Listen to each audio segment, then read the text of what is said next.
Olá pessoal, estou aqui gravando esse vídeo que ele tem o intuito de ser uma proposta de interpretação da série da Netflix Freud. Primeiramente eu gostaria de deixar claro que eu não sou um especialista na área de cinema, nem muito menos da área da psicanálise, apesar de estudar psicologia, me interessar pela psicanálise e ler as obras de Freud.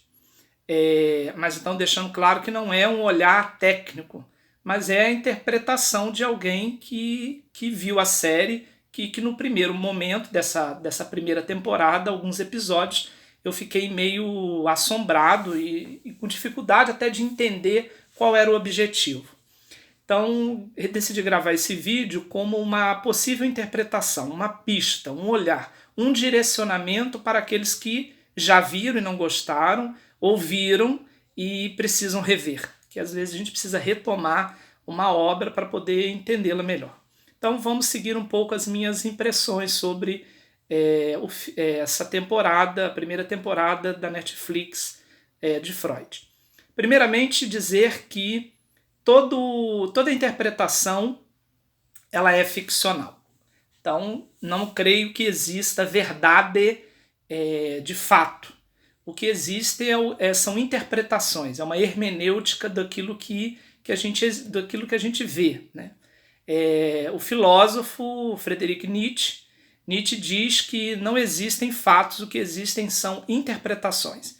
Então, no primeiro momento, a gente precisa entender que ali é uma ficção, é um olhar dos autores, dos diretores da Netflix que fizeram essa temporada sobre a vida de Freud, sobre Freud. Então, dizer que não existe uma verdade, o que existe são interpretações.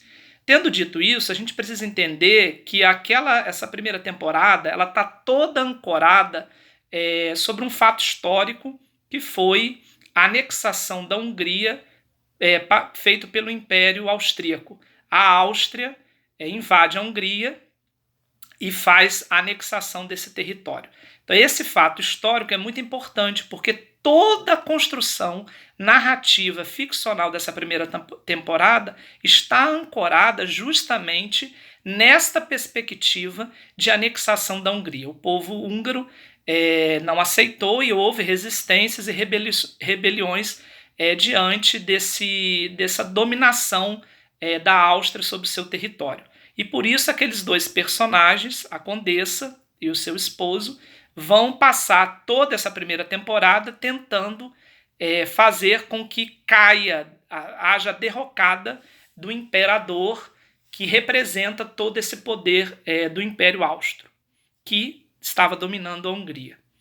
E aí tem a personagem Flair, que é uma personagem importante para a gente poder interpretar essa primeira temporada. A Flair, antes de mais nada, ela foi uma vítima desta guerra. Ela vivia num vilarejo, pelo que indica, dá a entender. A primeira temporada, ela nasce na Hungria e a vila dela é destruída pelo exército austríaco nessa anexação do território. E aí ela tem uma experiência extremamente traumática, extremamente violenta de ver as vidas das pessoas do seu vilarejo serem ceifadas. E esse episódio extremamente traumático, ela vai lidar com essa violência, com esse medo, com esse drama existencial que ela viveu a partir de uma criação ficcional, acreditando que ela teria um poder, que ela é o Tauten. Tauten era uma personagem da literatura, da mitologia, que acreditava-se que de 30 em 30 invernos nasceria uma criança que seria esse Tauten, um deus, um totem.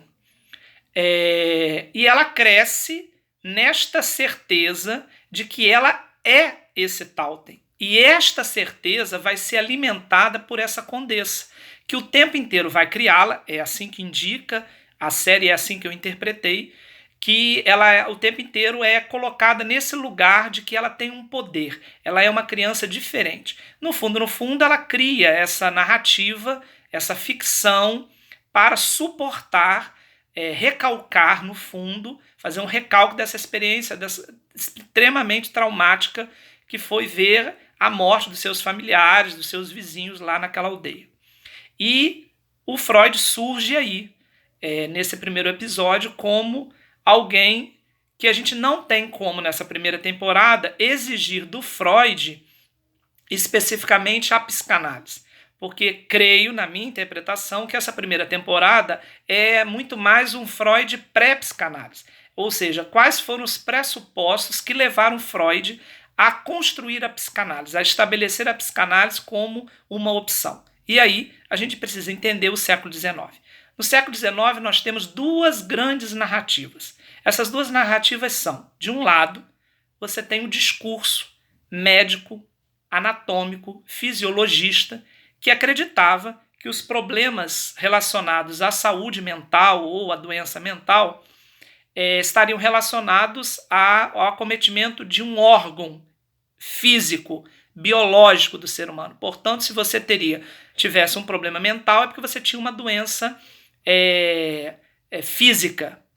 Então, de um lado, você tem a incipiência da psiquiatria, que nesses primórdios tenta encontrar no órgão cérebro um defeito para poder explicar as doenças mentais. Então, de um lado, você tem a narrativa médica, que no fundo é a narrativa científica, que tenta, através de técnicas e experiências, descobrir a causa das doenças mentais no corpo, no biológico, no anatômico, no físico. De outro lado, você tem um discurso misticista, que acreditava que as pessoas que tinham visões, elas eram, de um certo modo, participantes do mundo sobrenatural, do mundo místico, do mundo divino, do mundo dos deuses. E isso fica muito claro nessa primeira temporada. De um lado, você tem o hospital psiquiátrico, os médicos, Breuer, Charcot, que são representantes dessa primeira narrativa, que é a narrativa anatômico-fisiológica, fisicista, corporal, científica. Do outro lado, você tem a Condessa, a Flair, que estão, na verdade, num outro discurso, que é o discurso misticista, mas um misticismo meio charlatão. No meio dessa confusão toda, surge a hipnose. A hipnose seria, nessa época, uma técnica que está no limbo, porque é uma técnica rejeitada pelas duas narrativas. Tanto a narrativa científica neurológica dizia que a hipnose, na verdade, era charlatanismo. Do outro lado, também o discurso misticista também não aceitava a hipnose, porque acreditava, no fundo, que aqueles fenômenos que estavam acontecendo seriam fenômenos verdadeiramente místicos, sobrenaturais, e não uma técnica como a hipnose. Então, de um lado, você tem um discurso da ciência que rechaça a hipnose, e do outro lado, também o misticismo, que assim eu estou denominando esse discurso de misticista, que também faz uma condenação da hipnose. E o Freud está situado nesse século XIX como médico, que, portanto, tem conhecimento da narrativa psiquiátrica e alguém que experimenta, vivencia também como cidadão essa narrativa misticista muito comum no século XIX, de momentos de invocação aos mortos, comunicação com o sobrenatural, com os espíritos, que era muito característico do século XIX. Só que o Freud, é bem interessante essa primeira temporada, é que o Freud não é capturado nem pela primeira discussão, nem pela primeira narrativa, que é a narrativa da psiquiatria, portanto médico, fisiologista, anatômica, mas ele também não é capturado pelo discurso misticista.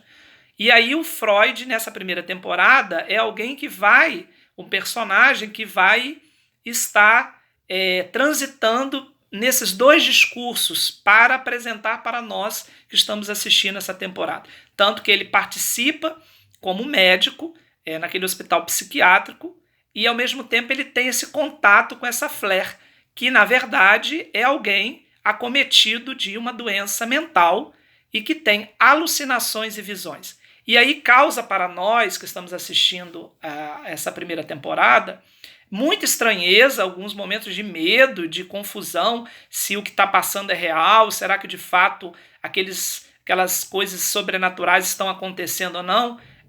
No fundo, a temporada não está preocupada em mostrar isso. No fundo, talvez seria interessante para a gente entender, e aí é uma opinião, a gente entender a Flair como alguém acometida por alucinações e por delírios. Portanto, alguém que, diante de uma experiência traumática vivida pela anexação da Hungria ao Império Austríaco e que sofreu uma violência brutal, então ela recalca essa experiência de sofrimento e coloca no lugar essa narrativa, essa ficção de que ela é o Thalten.